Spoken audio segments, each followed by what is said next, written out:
どうも、わがつくです。今回は明日の土用の丑の日に食べる土用餅のご紹介をしようと思います。皆さんは土用餅ってしていますか？土用の丑の日にうなぎを食べるのは一般的ですが、和菓子屋さんの仕事では土用餅っていうものを販売することがよくあります。今回は丹波の大納言の小豆のいいものが手に入ったので、それでこしあんを炊いて土用餅を作っています。また最後に土用餅の歴史や由来っていうものを紹介していますので、最後までお楽しみください。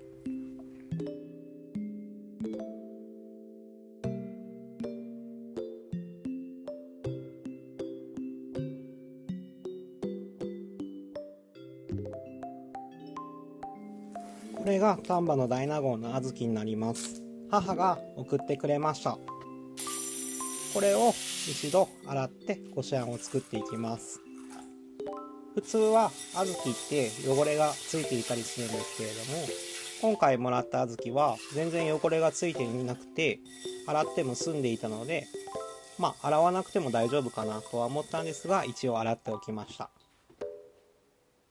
そして今回使用する小豆は 200g 使用しています。これを小豆に水がかぶるぐらい水を入れて一度炊いていきます。そしてここでびっくり水というものをします。びっくり水をすると豆の皮が張って豆が潰れにくくなります。そして15分ほど弱火で炊いていきます。今回渋切りしようか迷ったんですけれども、小豆が取れるのが10月で今が1月なので、ひねている小豆っていう分類に入ってきます。そういった小豆だと小豆の渋が濃いので、今回は渋切りしています。ただ新豆の頃の丹波大納言小豆だと渋切りがほぼいらないものになります。そして渋切りをした後にお湯が沸いたら本炊きの作業に入ります。本炊きは弱火でコトコトと3時間炊いていきます。ただ合間に水が少なくなってきたりするので、20分から30分に1回水を足したりとか様子を見ながら炊いていきます。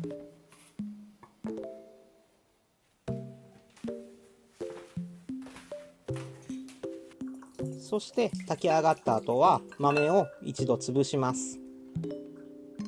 潰すことによって豆の粉と皮に分けやすくしています。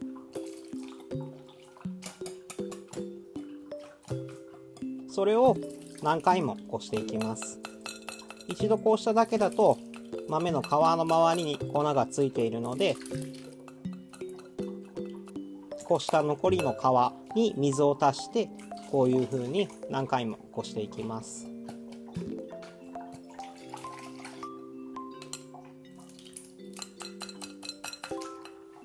結構豆の皮の周りに細かい粉が残っていたりするので、最後は水の中にこのざるをつけて粉だけ落とすようにします。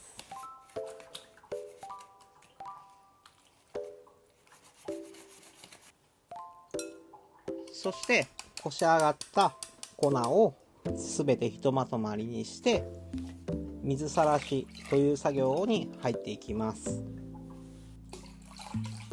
こした後の豆の皮っていうものはこういう状態です。これを触りながら豆の煮え具合がどれぐらいなのかっていうのを僕は判断しています。そして15分ほど放置しておくと粉と上澄みの水に分かれます。その上澄みだけを捨てます。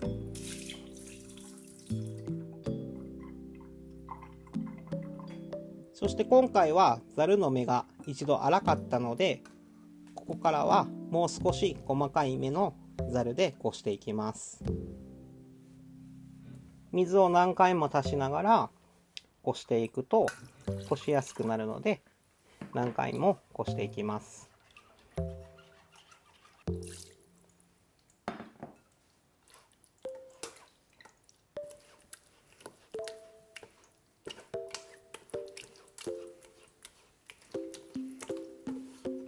そしてこし終わった後は裏についた豆の粉っていうものを落としていきます。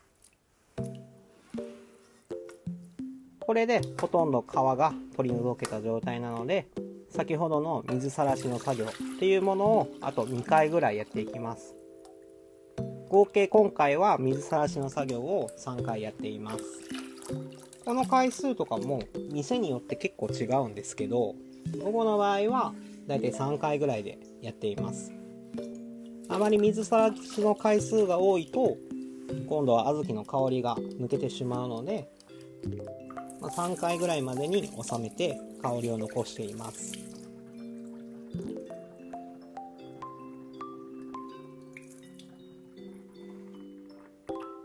その後粉と水を分けていきます。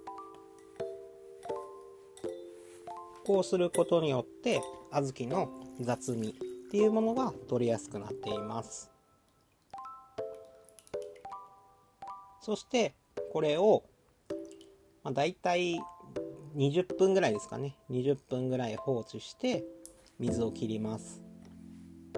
ここで重しをしたりする場合もあるんですけれども、今回は量が少ないのでそのまま放置して水を切っていきます。水を切るとこういう状態になります。これがこしあんの元になる小豆の粉になっています。正直この状態だと無味無臭です。ただ砂糖と合わさることによって小豆の香りの立つこしあんになります。だいたい砂糖を入れる量は小豆の量の6割から7割程度入れます。でここからはお店や人によって炊き方が結構変わってくるんですけれども、僕の場合は一度小豆の粉に火を入れて粒子を均一にしてあげます。そしてもう一度こすことによってより一層小豆の香りだけを取り出したようなこしあんにしていきます。こしあんを炊く時のコツとしては粘りを出さないことです。粘りを出さない要因としては混ぜ方、あと火の入れ方です。結構コツがあるんですけれども、粘りを出さないためには混ぜ方は練らないようにします。あと鍋の中の温度が冷え切らないようにします。なので少しずつ砂糖を入れて鍋の温度が下がらないようにして炊き上げていきます。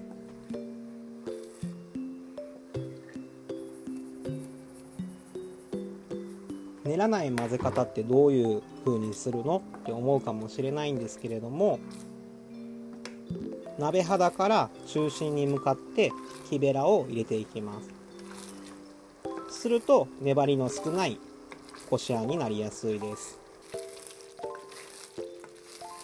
このまま強火で炊いていきます。この状態がほぼ炊き上がりの状態です。これでだいたい8割あんこが完成している状態なんですけれども、この状態で揚げてしまうとこしあんが柔らかいです。あと鍋肌に残っているものもきれいに取りたいので、鍋肌にあんこをすりつけて調節します。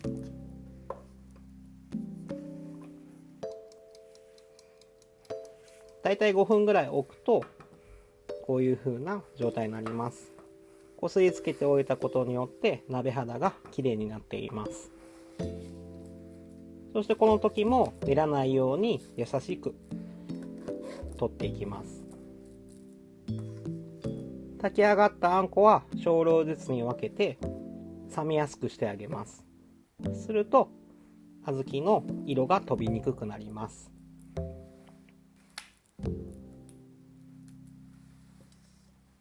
ここからは土用餅の餅生地を作っていくんですけれども、今回は切り餅を使用しています。白玉粉で作る場合は信玄餅のレシピを投稿していますので、そちらを参考にしてください。正直信玄餅の生地の方が簡単なのでそちらをおすすめしています。細かく切った切り餅を一度測ります。今回はだいたい 150g だったので3分の1のお水と3分の1の砂糖を使って生地を作っていきます。まずはお餅に水を足して、そして少量の砂糖を入れてラップをして電子レンジで加熱していきます。はじめに砂糖を入れたのは生地が砂糖と馴染みやすくするためです。そしてまずは高温 900W とかで1分加熱します。ここから何回も加熱しています。加熱しながら砂糖を足してっていう作業をだいたい4回ぐらいしています。なので結構めんどくさいので白玉粉の生地の方がおすすめになっています。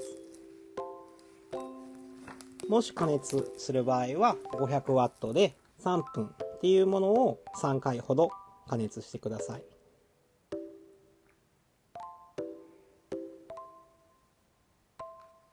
そして出来上がった生地をあんこの上に乗せることによって手に油や粉をつけずに餅を分割できます。だいたいお餅のサイズは 15g から 17g ぐらいの間です。そしてあんこが 22~23g ぐらいです。なので出来上がりが 40g ぐらいの土用餅になります。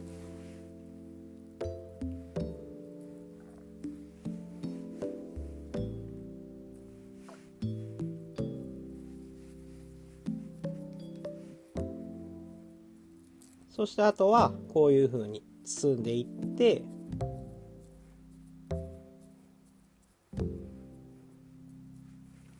最後指で形をつけます。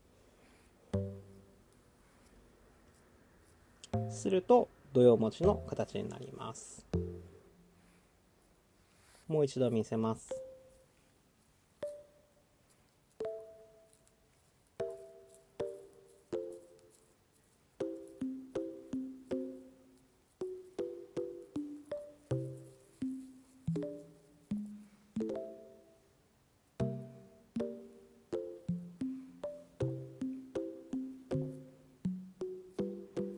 はい、簡単ですね。僕が修行した店ではこの土用餅っていうものを1日に手作業でだいたい1500個から2000個ぐらいかな作っていました。なので餅を測ったりとかあんこを測ったりせずともだいたい同じような形と同じ大きさになります。これで土用餅の完成になります。次は土用餅の歴史や由来っていうものを紹介しようと思います。土用餅ってどういったものなのって言った時に、もともとは宮中で食べられていた餅を味噌汁に入れたものになります。ただ江戸時代になってからは餅を小豆あんで包んだあんころ餅に変わりました。